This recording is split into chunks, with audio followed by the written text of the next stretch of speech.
Welcome to Belmont Poetry Night. I'm Monica Korde, your host and the Poet Laureate of Belmont, California. We meet on the third Tuesdays of every month to celebrate the spoken word as makers, listeners, and admirers of poetry. We come with featured guests and an open mic inviting readers of all ages. After gathering for several years at our favorite physical venue, the Belmont Library, since the pandemic, our thriving poetry circle has transitioned to this virtual space, and I'm grateful this allows me to welcome poets and listeners from across the globe.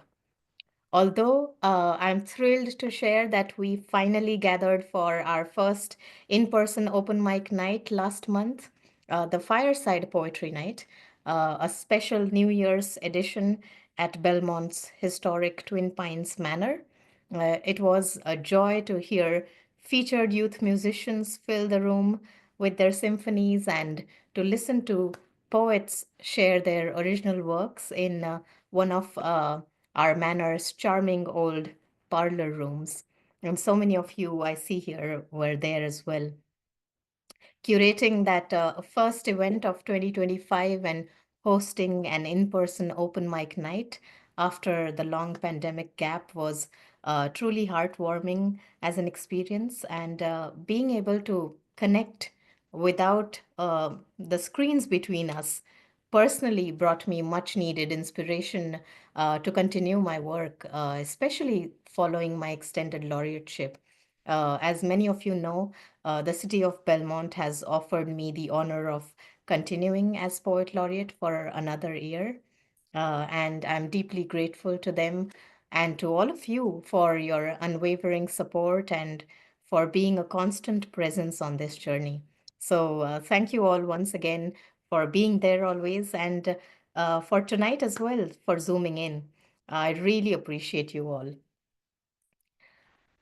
Moving further, as per our poetry night tradition, I'd love to know where you are joining me from. So please feel free to share in the chat.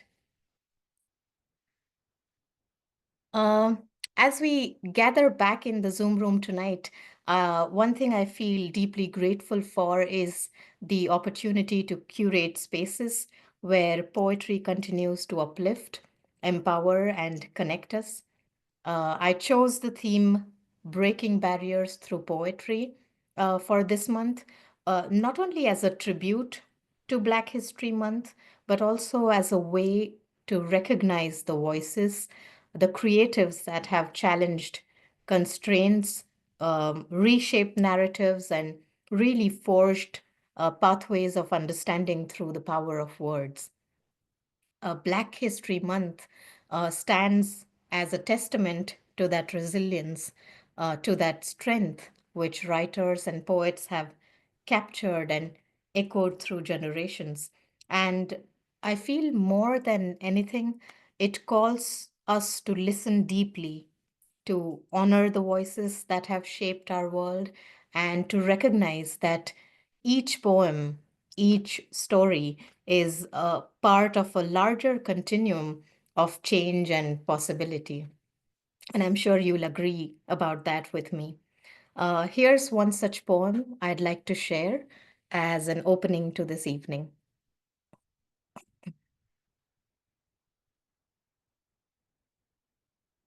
Or Nothing is Fixed by James Baldwin. For nothing is fixed forever, forever, forever. It is not fixed. The earth is always shifting. The light is always changing. The sea does not cease to grind down rock. Generations do not cease to be born. And we are responsible to them because we are the only witnesses they have. The sea rises, the light fails. Lovers cling to each other, and children cling to us. The moment we cease to hold each other, the moment we break faith with one another. The sea engulfs us and the light goes out. Thank you. How simple yet thought-provoking this example is. This poem reminds us of the importance of holding on to each other, especially in the difficult times we experience as a community, no matter what era we are living in. A little about James Baldwin.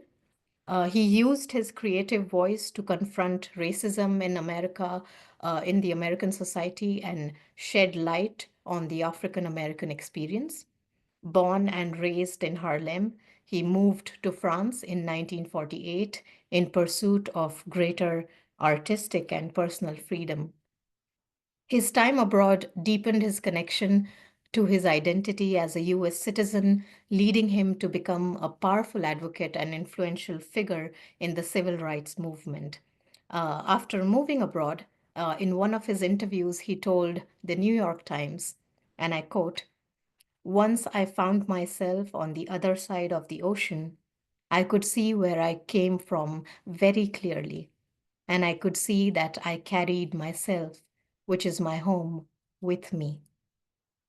You can never escape that. I am the grandson of a slave, and I am a writer. I must deal with both." I feel what makes Baldwin's voice so powerful is his unflinching honesty and the raw vulnerability he spoke with, which resonated deeply, making him an essential voice among African American writers, as well as poets from all cultures and backgrounds. And today, poets and writers continue to carry forward the legacy of those who came before them, writing with emotional depth, urgency, and truth. And I feel that their poetry is not just an art form anymore, but a force that truly resonates, confronts, and inspires. And tonight, we are honored to have among us a poet whose voice embodies this spirit. I'm so pleased to have Tshaka Campbell as my featured poet tonight. An accomplished poet as him, he doesn't really need an introduction, but let me share his impressive biography. Tshaka is the first Black Santa Clara County Poet Laureate and has authored 3 books of poetry entitled Tarman, Muted Whispers, Stuff I Will Write More, and Tunnel Vision, with one more on the way entitled Letters to My Daughter. His words have been featured in Bridges Review, BBC UK, Fall Lines Volume 10, Speakeasy Volume 1, Liminal Animals, Rigorous Magazine, among others. Tshaka is 2024 Periplus Fellow and Poetry Editor for Caesura Literary Journal and various of their poetry anthologies. A City of Milpitas and City of Sunnyvale Commendation in the Arts Award recipient.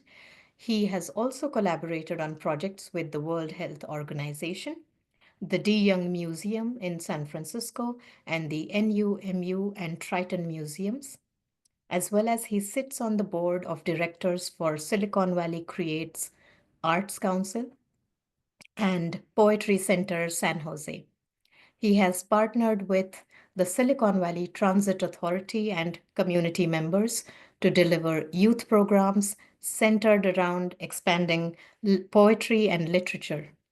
He has 4 spoken word albums entitled One, Bloodlines, Skin Volume 1, and his most recent release, Nikisi, is currently available on all streaming platforms. Tshaka has collaborated on a number of musical projects in the house, jazz and blues genres, as well as on national commercials. He will publish his next poetry collection, Blood at the Root, with El Martillo Press in 2025, and currently resides in San Jose, California, and continues to ask the world to listen different.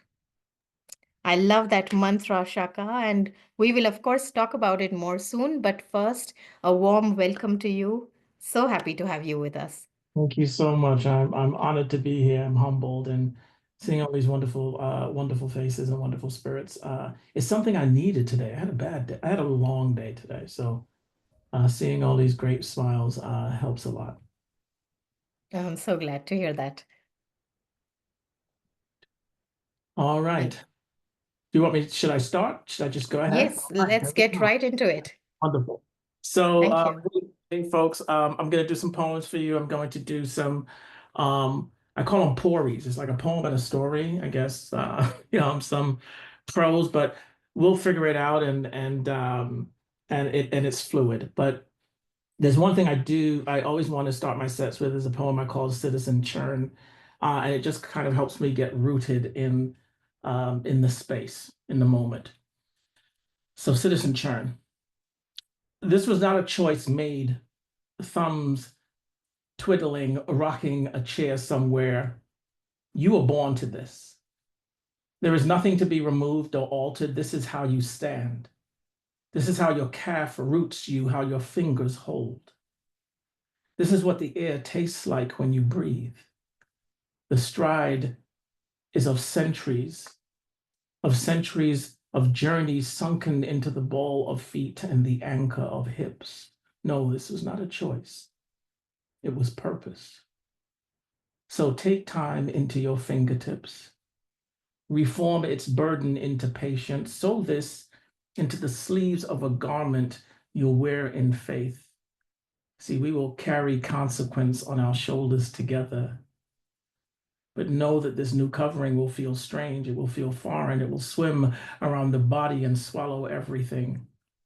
Continue to move, to breathe, to widen yourself beneath the folds of what seems timeless. Exhale. Do not keep anything locked. Continue to water the voice into song. And soon enough, a river will rise back into the mouth. And like the sunrise, it will again robust until you hear love whisper softly from your lips, I shall return. Thank you. That's just for me again. It's I like doing that in the beginning of sets. It roots me. It's my pillar. Anyway, so we do the theme that we've talked about as Monica said is Black history and you know I'm Black. If you didn't notice, so I just was trying to figure out what poems to talk about because as you can imagine I've books and stuff full of them, but and what angle. But I kept thinking about identity. I kept thinking about um, uh, history and there's something you said Monica about what James Baldwin said about coming on the other side and looking back to sort of where you've come from and so kind of I've molded this set sort of around that thought. So my first piece is called Paradise Lost. Santa Clara County is made up of 14 cities including Silicon Valley and it is 2.9% Black. I was its laureate. When I walk into a venue, I want to blend into the shadow corners where the stage spotlight does not reach. The unseen spaces I force myself not to go, not to sit in the background of anything. So I sit up front. This is not familiar to me. This is an initiative, a self-directive, an attempt at snatching courage from thin air to remind myself that I'm here. Now this takes practice.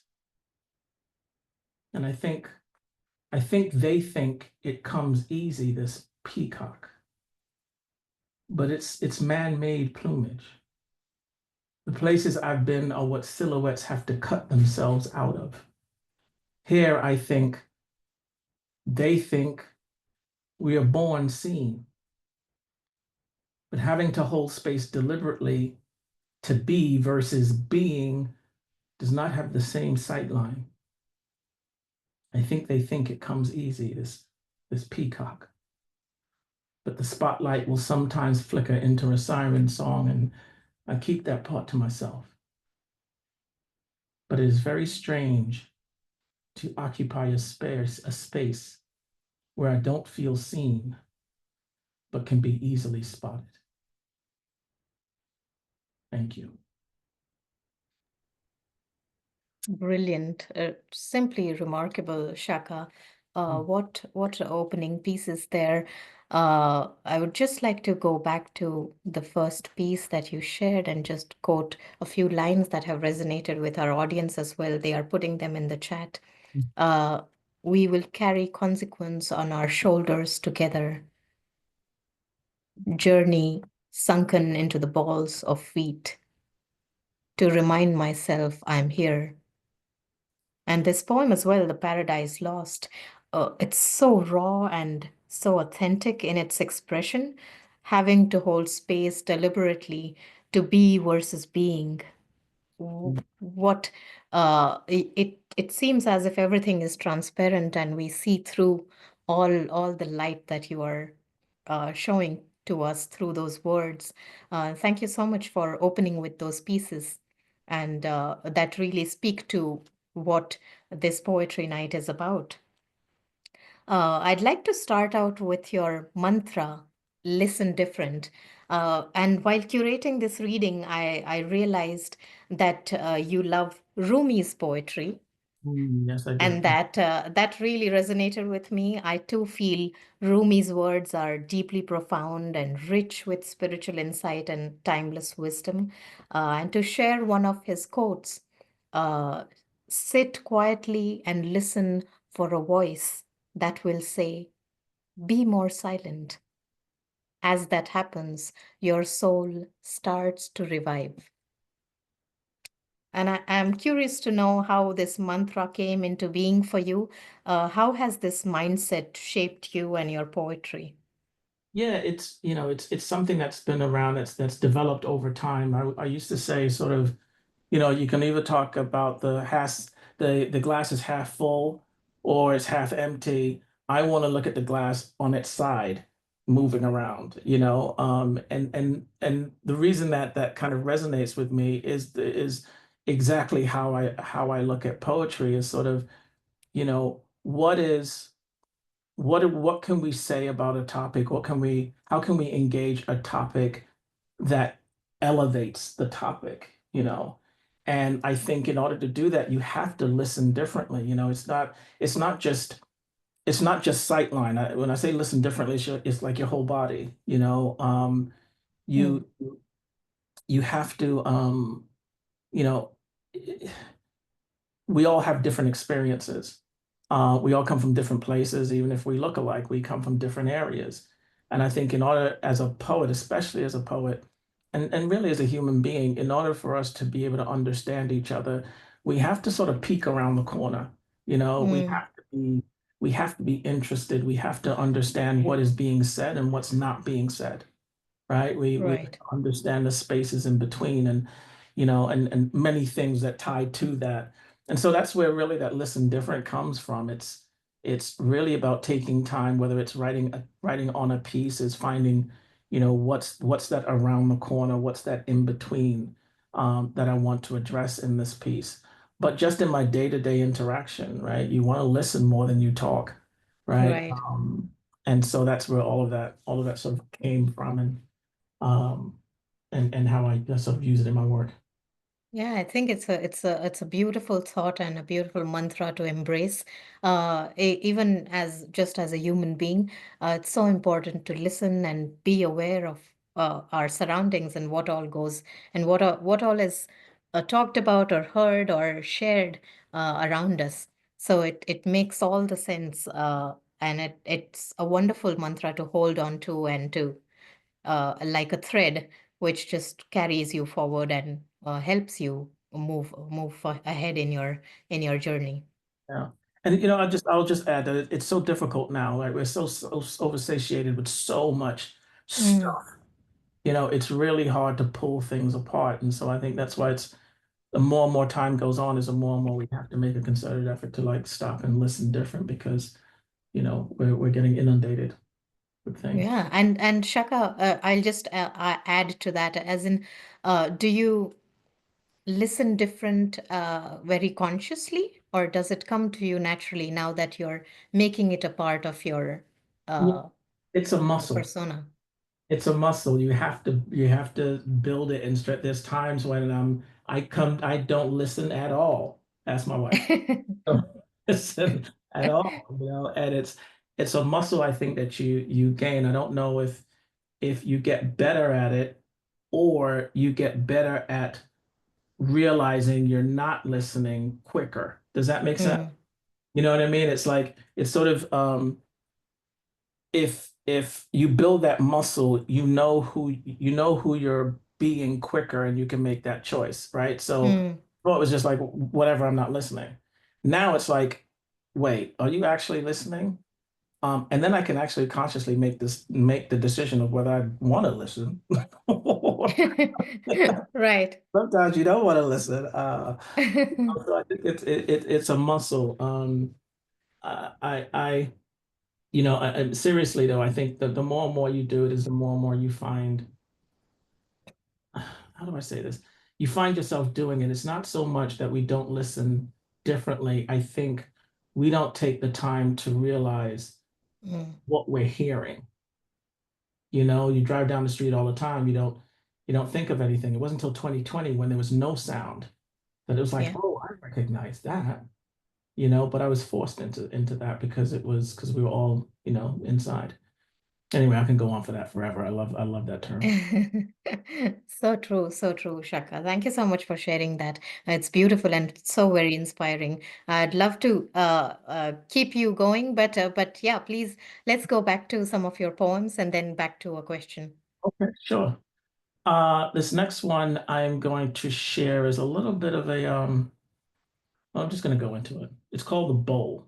Now, the bowl is, during when you pick cotton, the cotton is in the center, and that's what they call a bowl. It often can scrape and cut the hand if you don't know how to do it correctly. The bowl in cotton, the bowl be heavy. The bowl be full and white like a moon hanging low in the heat of night. Grows in rows stretched long and wide across the land where the old songs cried. Hands been picking, hands been torn since the day that cotton was born.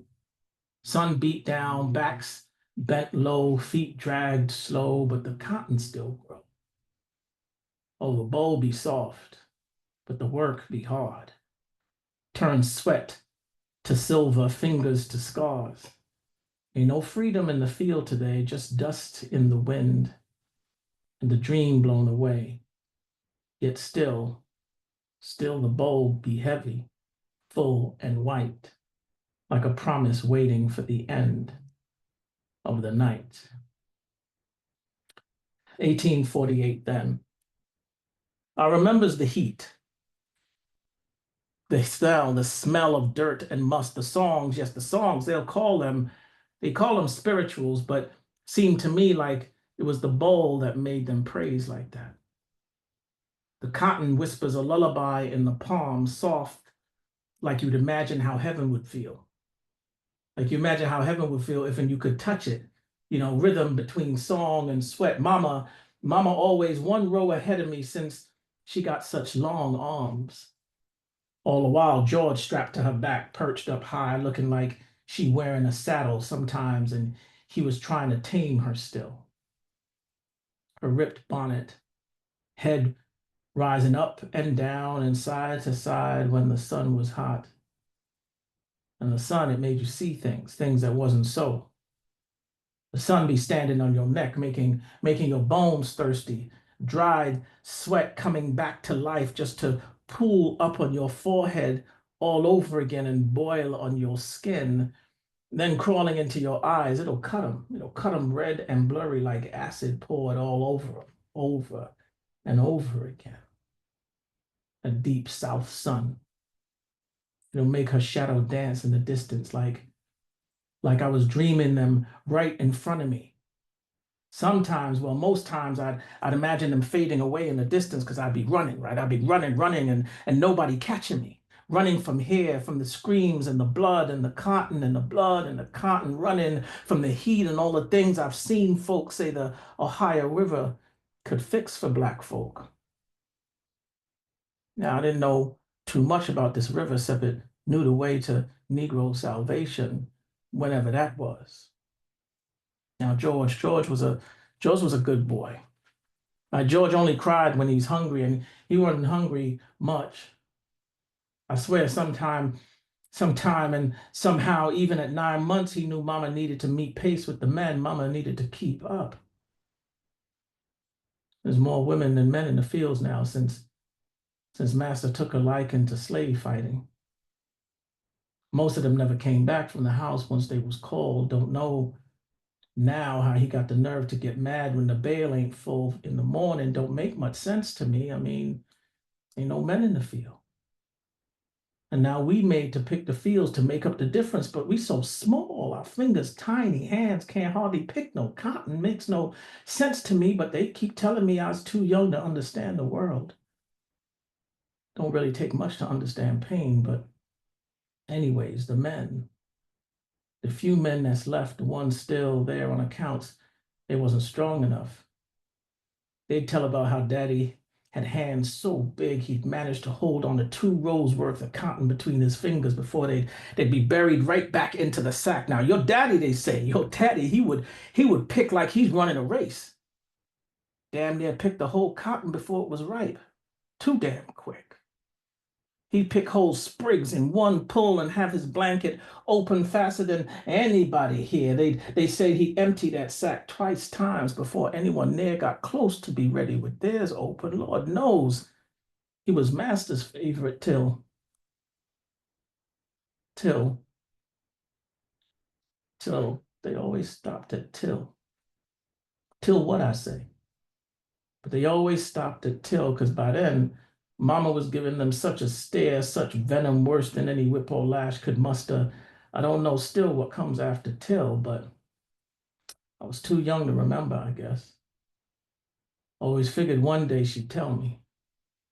Maybe one day when the empty wasn't so full and when it stopped hurting, if it ever stopped hurting, I suppose, then maybe. Regardless, she'd turn and sing at me. She said, you got to be symphony with the motion or the bow fitting to praise you with them blood scars. She'd say, the bow will remind you, girl. You better take your time. Move, baby. Move with the song. Just don't sing it. You got to use it. Understand? Use the song. Women's out here is only good for one thing, but we's going to add one more to that list. Come on, baby girl. Use the song. Me and my partner gonna pick a bale of cotton. Me and my partner can pick a bale a day. Had a little woman could pick a bale of cotton. Had a little woman could pick a bale a day. Mama had ways of saying things, ways to warn you that soothed and stung all the same. Thank you. Thank you. That was the bowl. The bowl. That was phenomenal, Shaka. Oh, thank you. Thank you. Thank you so much. Thank you. Yeah, like you said, it's for me, it was just kind of going back and looking at, these spaces that we inhabit and where some of these things are coming from. Yeah, and in this piece, cotton as a motif or a metaphor takes such a flight. It's so poignant and so moving as a written piece as well, and the way you deliver it is just takes it to another level. It just really is moving to hear you read that. Thank you, Shaka. The next one I'll find is this one is called Blood at the Root. And this was really, as Monica said, there was a book called Letters to My Daughter. It actually changed, the title changed. It's now Blood at the Root, which is the main core piece for this this here. And there's some music to it as well, but it's going to be, so I'll give it a little preface because it's going to be in this book coming. But You know, there's one thing being African American, being Black in America. There's another thing being Black and male in America. There's another completely thing of being a woman, being Black in America, and then trying to raise a child, a daughter in this space. And that's what this book is actually dedicated to, my daughter.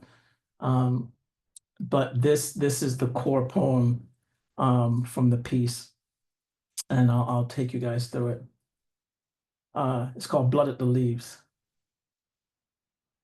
Blood on the Leaves, and it's I'll also say there's also that Billie Holiday song, of course, 1939. So blood at the leaves, southern trees bear a strange fruit. Blood on the leaves and blood at the root. Billie Holiday, 1939. Black, brown woman. Blood woman, crisp, splattered mouth. Why must you pull so hard at yourself when love is a sacrifice to a wanting they never understood? See, it's the human in you that these men choose to let slip through their gaze.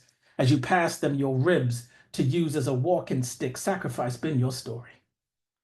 Blood at the roots. Why must you be asked to abandon your body to serve these forest men?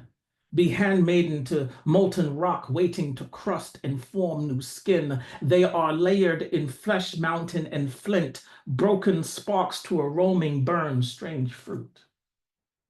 In their dens, they spotlight half-dressed negress portraits framed and a hung mouth like a drooling cello, tuned low and proud. Tongues in muscle memory, dragging across mid-begotten courage. They plucked your brown body, stretched that black skin, each breath a dangling pulp like a forgotten promise, collected and museumed bitter crop. The curve of a dirtied palm in prayer. Their fingers clasped tight, ripe with scripture and magic and indigo lips called stained but colored from suffocate. God damn, mercy be the weapon which services my Lord, their veins omened and unfolded in the bone, merciless to the pain. Amen to the fight, brown daughter, you were made for you alone first. As you were first, so it's easy to forget how the world foraged you for life. Easy to forget the ache pushing air from your lungs and gravity sinking your feet to dirt. It's to be grounded to her for you first, blood on the leaves. See, y'all, this story is a Black man looking through his great-grandfather's torture to find his daughter in salvation, bitter crop. This here is a brown man daddy speak. Tongue trying to pull repentance from a distant scream, paused so silent, blood on the leaves. I am a man only because of the war you have fought behind the front lines to be seen, strange fruit. We be strange fruit, hanging right before the last breath, watching glory in a honeysuckle spread across a street full of brown women whose drown is sorrow because they will be forced to be emptied by these men who choose to let your human slip by their gaze and expect to be past your ribs to use as a walking stick. This be a daddy in prayer. Eyes already removed and written into eulogy, so his daughter will always be seen. Will always be seen first because he's scared, because he's terrified, because he will not always be there to guard her ribs. Because when the midnight calls him home, he dreams about conversing with the soil, digging her placenta into the roots as ancestors for guidance, afraid that he'll find some drama from 84 and mix it into her bones, walking to her into naive, a kickstand to less than I understand this world, less than I did 20 years ago, shit, less than I did 20 minutes ago, and I'm trying to be present for her. Trying to be present of how she will have to master its language, but it is a dialect that speaks in time, and what were hours are now minutes in 1 second, blood at the root.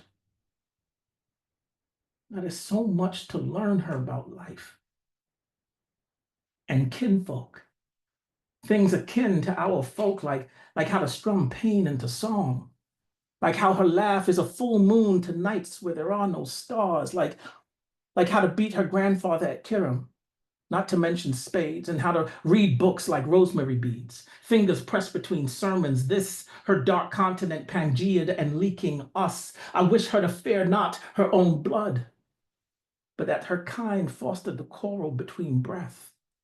That the earth cried twice at her birth, once because of the impact that she will bring, then second because it realized the impact that she will bring. Black, brown woman, learn how to paint the blood in the leaves till you are red mouthed, a pigment darker than your faith. Chew the leaves, blood and all, like beetles saged into a paste, and then beat it to a liquid you spread across your knuckles to break fist about your own midsection before allowing them to barter even one of your ribs' bitter breath. I dare you.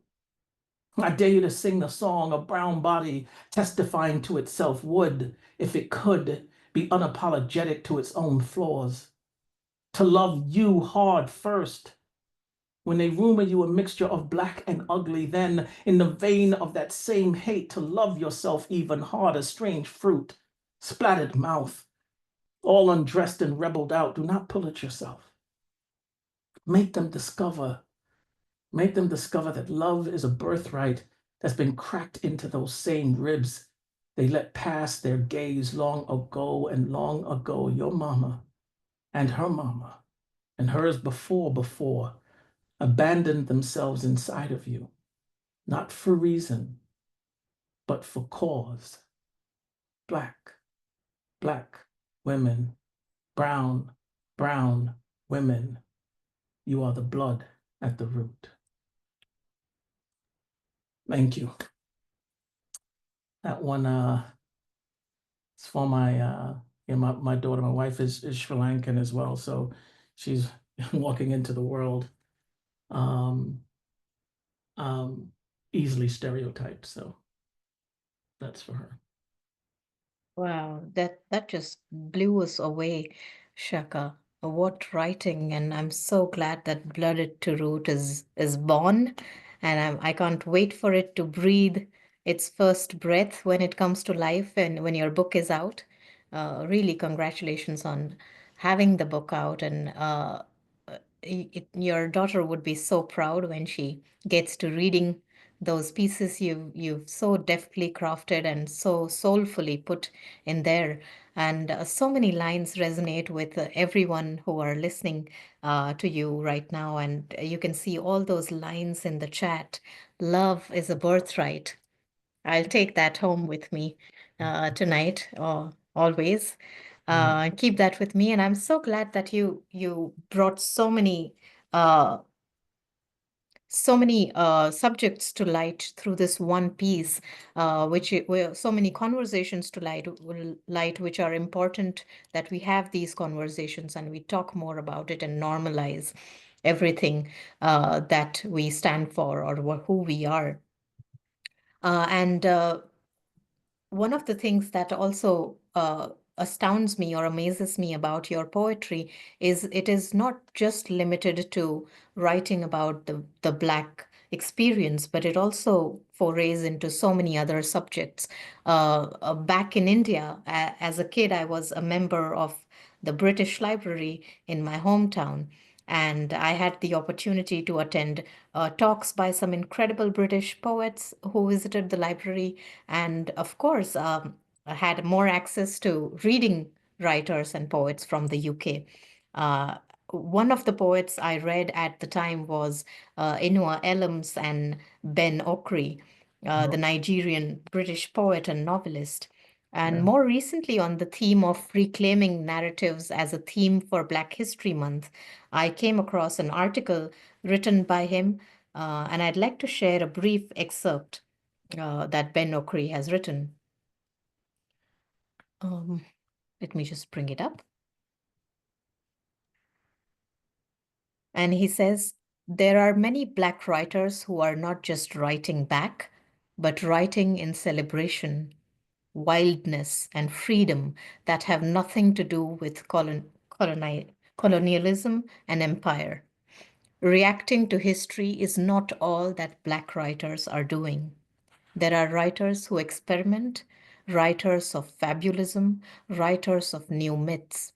Perhaps what is needed is going beyond the limited perception of what Black writers are doing and learning to appreciate the immense scope of their literary freedom as much as their sense of historical responsibility. I really loved how he put it and how he framed it, and of course there is so much more to what Black writers are writing, and your poems have spoken to the themes of identity, to the experiences of Black Americans, but they have also spoken to subjects like fatherhood, like we just heard, or about love, about loss and human condition. And as a poet laureate, you've championed writing focused youth programs that empower young people to discover and express their voices. If we think of poetry as a tool for breaking barriers, whether they be racial, cultural, generational, or even literary, my question is, what barriers did you have to break personally or professionally to claim your voice as a poet? Yeah, it's hard, right? There's barriers that we put on ourselves, and then there's barriers that we sort of have to walk through and walk into. Um, there's always going to be just like forget what color I am, just the stigma of what an artist is, what a poet is, and the expectations that come with that. And then even if you start there as this sort of artist and this person, then folks layers things on top of that. I um sometimes this is a okay, completely different subject, but it relates to this. When I moved here from England and I was working in Silicon Valley, right? I love clothes. It's a problem. I know it. But I would come to work and I would have, I bow ties and suits on and walking into Silicon Valley places where, there was flip-flops and shorts. Um, and I would consistently get asked, like, why are you wearing that stuff? And I would always go to, oh, well, I love clothes, and I do.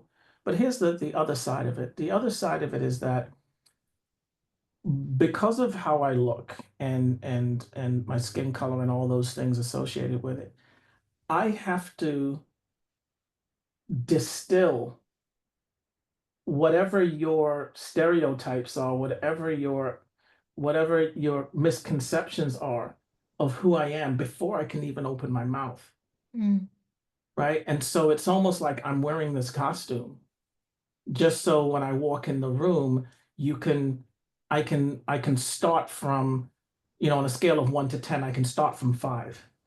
You know what I mean? And mm, it's a really it's a really powerful thing, I think, when you sit back and realize that like that's just what you're doing um without even really knowing, right? Is that I have to sort of dispel whatever thoughts you have before I even open my mouth. And so yeah. some of that is the same thing with the poetry. It's sort of here's an opportunity to talk about beyond the things that you think I want to talk about. I have locks. I have, um, locks, and so I step on stage, and there's already an assumption about what you're going to hear from me. And reality is, you're going to hear some of that stuff from me, but you're going to hear a bunch of stuff. We're all humans, right? We're all Mm, humans. We're all living as human existence, and we all experience the same things. It's just different flavors of the same thing, and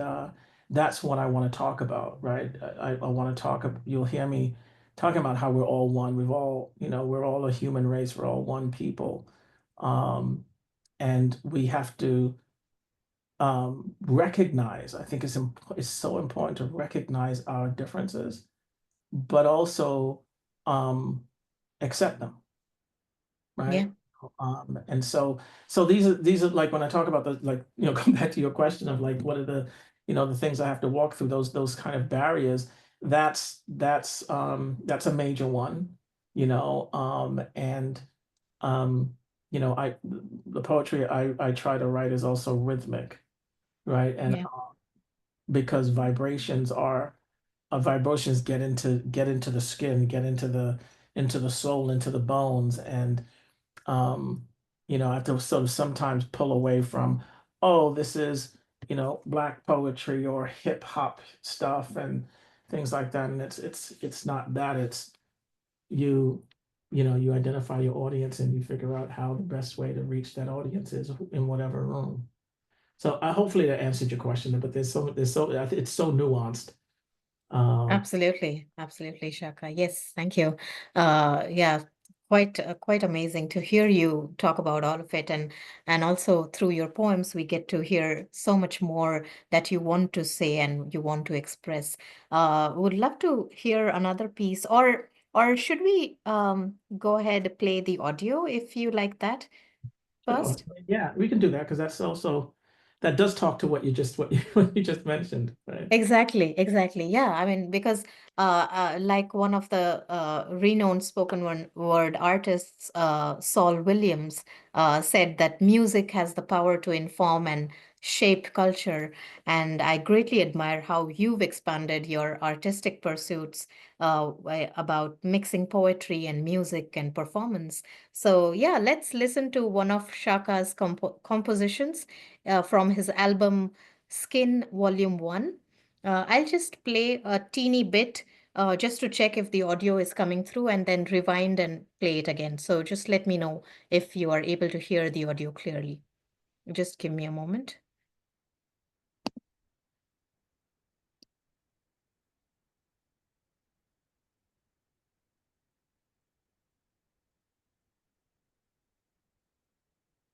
I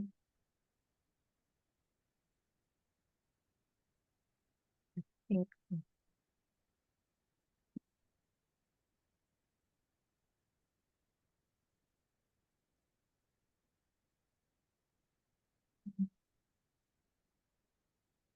you need to rewind it. Let me refresh. Yeah.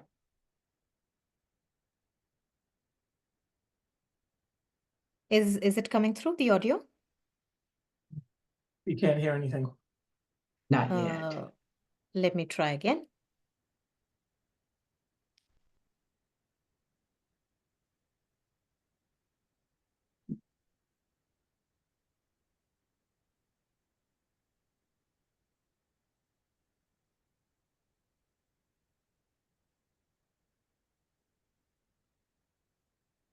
We live in four planes in news. Is it working now? Yeah, I just had to switch off my Bluetooth. I realized. So let me try it again. I'll rewind and we'll hear it, the whole thing now.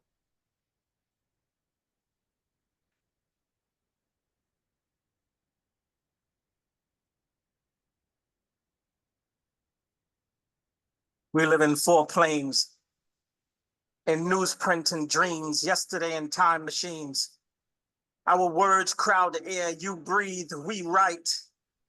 We defiled your gods and raped your passions. Our thoughts conquering our bodies, so we lay in surrender to our pens. We are poet. This, our language of blood, of broken skin and shredded tongues, where beliefs are slain and their soft spirits come back to caress our words. We a religion with no name, a bastion of monoliths guarding chieftains and truth. Ammunition, feather quilled, periodic table, elemental ninth wonders. We are poets, vocation aligned, purifiers, abandoning shadows. Do not judge. Do not claim what can't be claimed, for who among you use all of your powers as we? Who of you strip the souls of man and make love to their cries, making air taste of paprika as our wounds touch wind? We strip ourselves naked and plant hearts in the earth, resurrect empires lost and collapse them once discovered. We are coffin artists, dealing with the shapes of legends rather than the legends themselves. We are poets. We are poets. We are poets. We are poets. We are poets. We are poets. We are poets. We are poets. We are poets. We are poets. We are poets. We are poets. We are poets. We are poets. We are poets.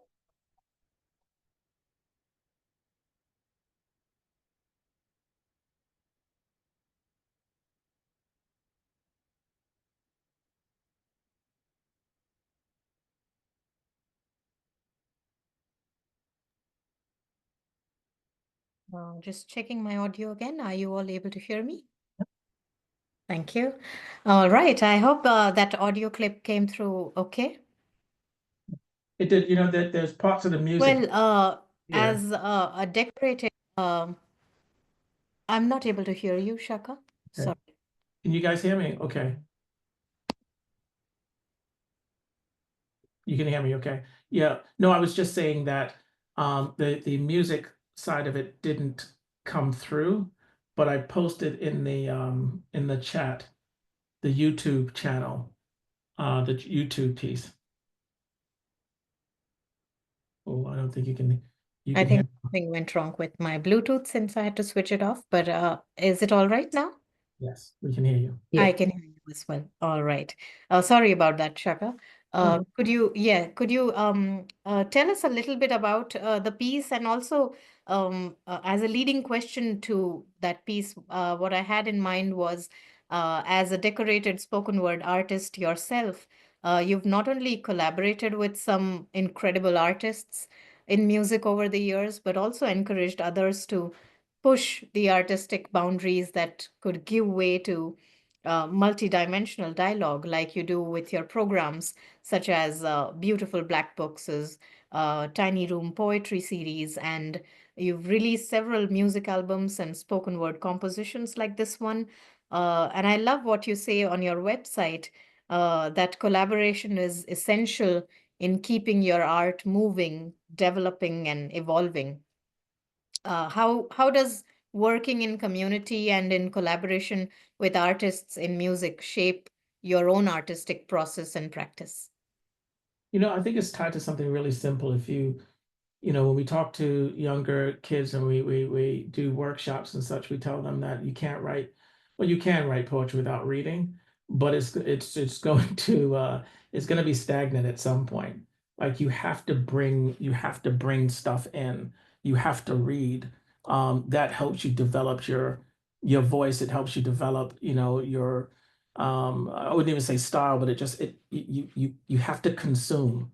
You know, it has to be a two-way street. And so I feel the same way with music, right? It's so I consume, yes, I consume literature and books, but I think part of what I try to do is I want people to, when they come into the room, I want them to leave with more than they came in with, you know, and in order to do that, you have to be able to know what's outside of that room, right? And so music for me is great because I mean, I don't care what language you speak, it transcends language, right? It transcends all these barriers. So, you know, if there's anything that I want to attach myself to or collaborate with is music, right? Is that vibration, is the sound. I don't know if any of you have seen that.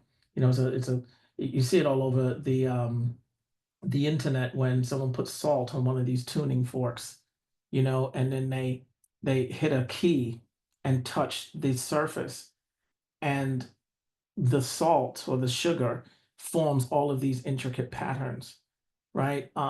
Vibration and music is vibration is powerful, right? Sound is powerful.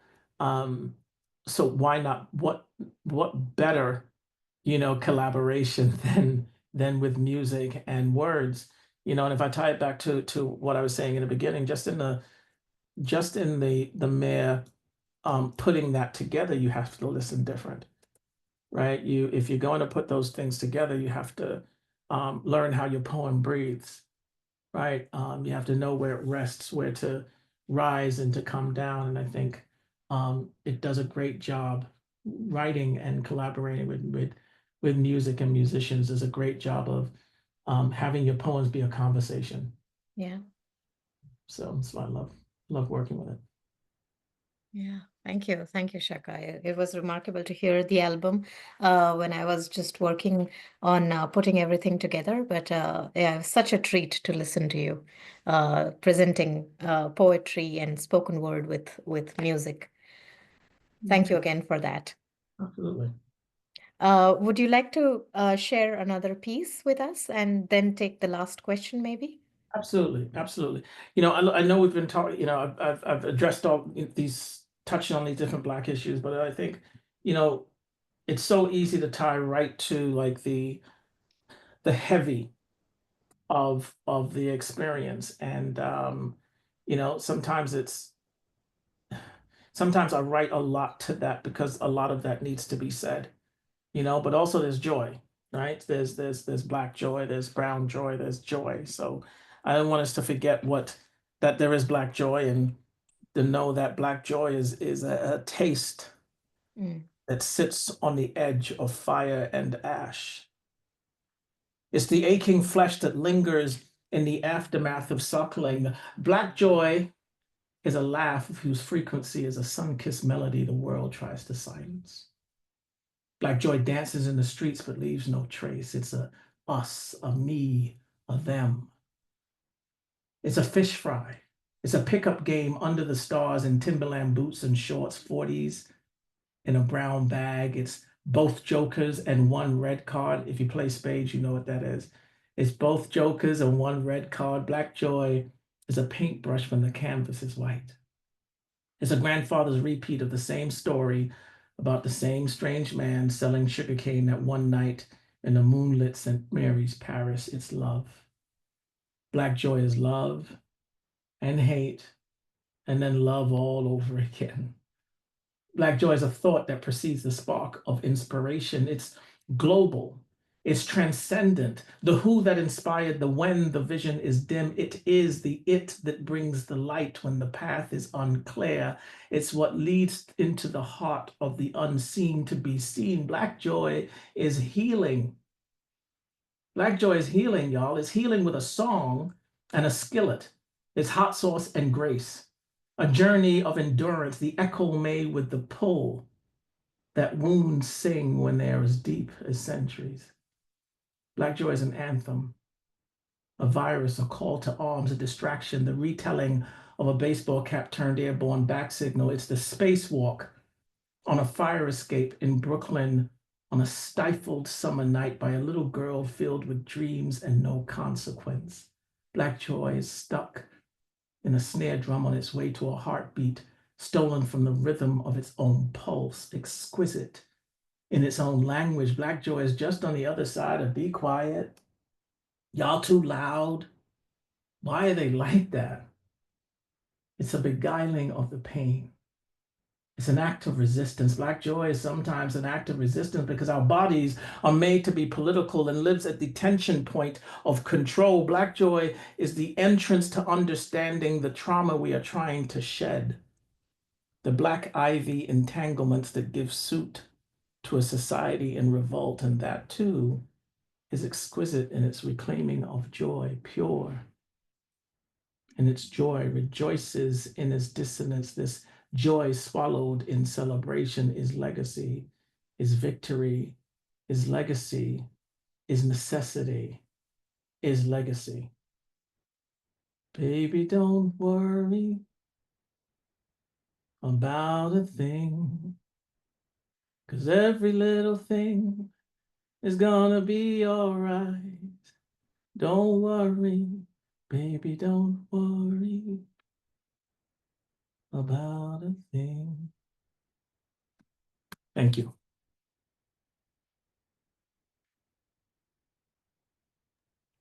Really beautiful, so beautiful, and you're such a heart and soul person, Shaka. It comes through your poetry, and I love how you've celebrated Black joy in so many different ways. I love the line that says, "Black joy is healing, it's hot sauce and grace." All of that. All That absolutely amazing. Really uh, tender and woven with so much care. And the way you perform your poetry was also, I wanted to bring that aspect into our conversation today, is that you've talked about a stigmatic barrier that exists against poetry, that the important differences between page poetry and spoken word are often overlooked, which in turn leads to the art itself being undervalued or disregarded in some way. yeah. And I wanted to know how does your background in performance inform and influence the poetics you create, and what do you hope people take away from experiencing your work? You know, I was in a meeting. It was a conference one time with Billy Collins, long time ago. And he started off this whole session talking about that, poetry is everything. Poetry is everything and anything, right? And he started the story from writing hieroglyphics on the walls to, all of this stuff. And then during the show, someone raised their hand and asked him about hip hop and that being poetry. And he said, oh, without the sequence dresses and the music, it's nothing. And it was like, wait, you just said poetry is everything. So I say all of that is because it goes to your point of like there's this sort of trying to create this barrier between the performance side of poetry and sort of the page poet, as they call them. It's poetry. There's subsections of poetry, right? Like there's ska and there's different subsections of music, there's subsections of poetry.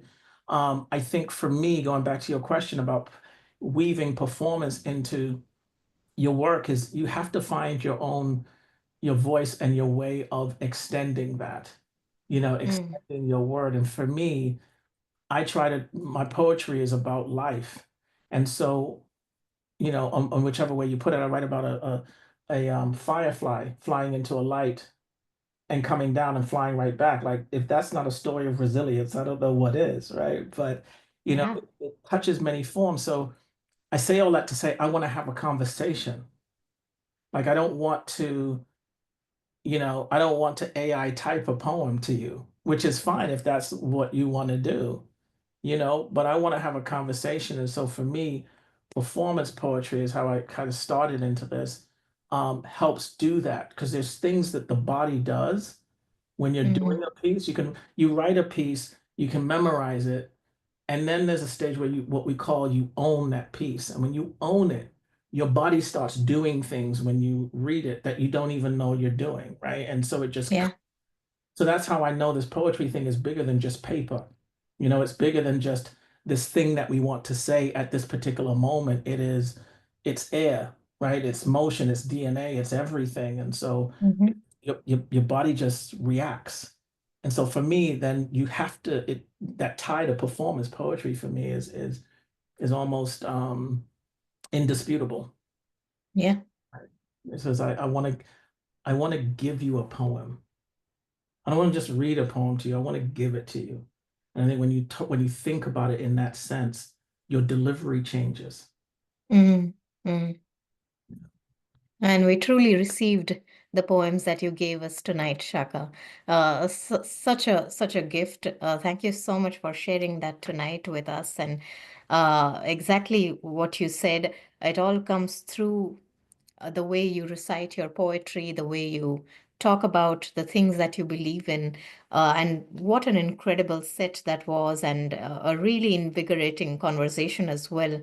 Even through the Zoom screen, the energy and the depth of your performance truly captivated us. And I'm speaking for everyone here that your words and your delivery and passion as a spoken word artist were absolutely mesmerizing. Really grateful, and I'm so humbled to hear you tonight. Thank you so much. Thank you. Thank you. You're only as good as the room you're in. And so welcomed me and it feels warm. So you can only deliver if you feel warm. So I appreciate you all. Thank you. Thank you, Tshaka. I'd like to give the audience a moment to share their thoughts and thanks while I take the time to share a few links to your books and the information in the chat. So if anyone would like to speak, please feel free to unmute yourself. Tshaka, thank you so much. It was very, very moving, very deep, and very hard truths that were told. So thank you for that. It was hard to write, and it was wonderful. Thank you. I appreciate you saying that, and it means a lot. Thank you so much. Thank you.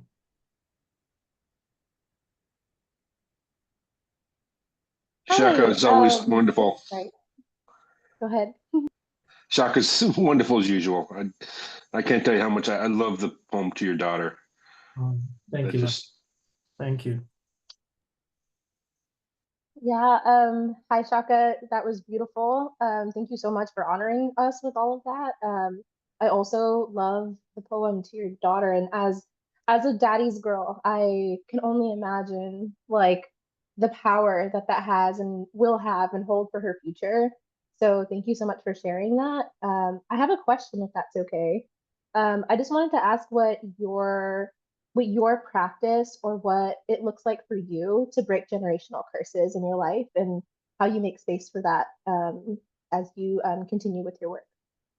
Wow. That is a question. How do I make sure? This is going to sound so corny. It's listening different, right? It's really,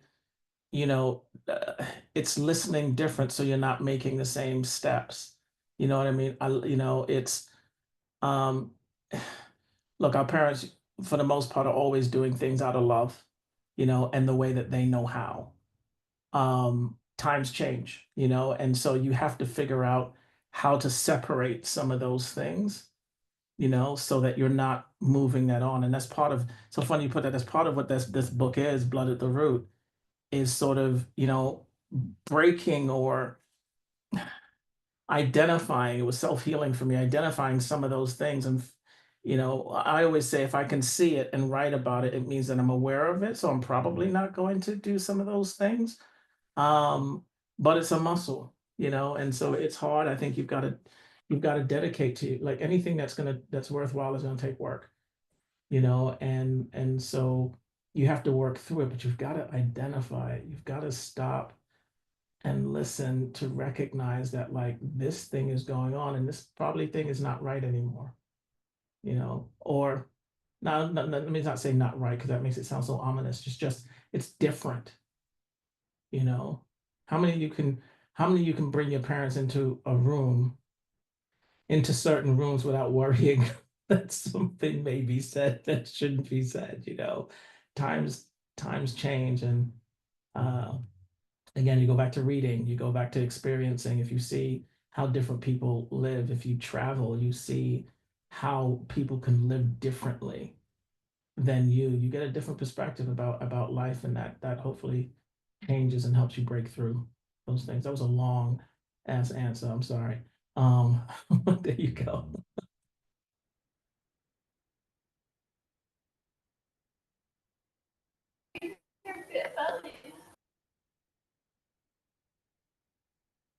I wanted. I feel I'm leaving with more than I came in with.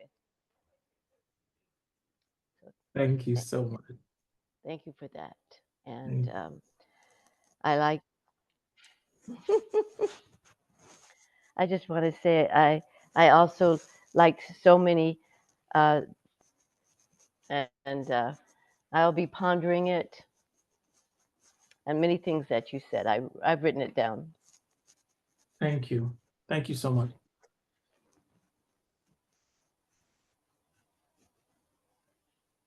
I also want to add my thanks. And the one thing that particularly landed close to my heart was about memorizing poems and what it does to your body from that. So thank you.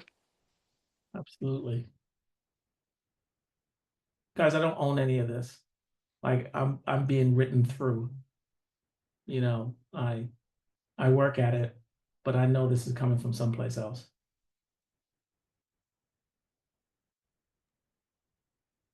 Well, thanks everyone. And Tshaka, thank you again. It was a real pleasure to host you and an honor to hold this poetry night with you in tribute of Black History Month. I hope you had a great time as well. I had a fantastic time. This is the food I needed. Well, I hope you will enjoy the rest of our evening as well, and I hope you can stay until the end of our open mic. If you're able to, I'd love to call upon you at the end of it to offer us a closing poem as well. Sure, absolutely. Thank you. Thank you so much. All right. With that, we are going to stop recording this segment. Those of you who are in the Zoom room, please stay online for the open mic segment of the evening. To the YouTube audience, thanks for joining in and hope to see you for next month's virtual Belmont Poetry Night. Good night.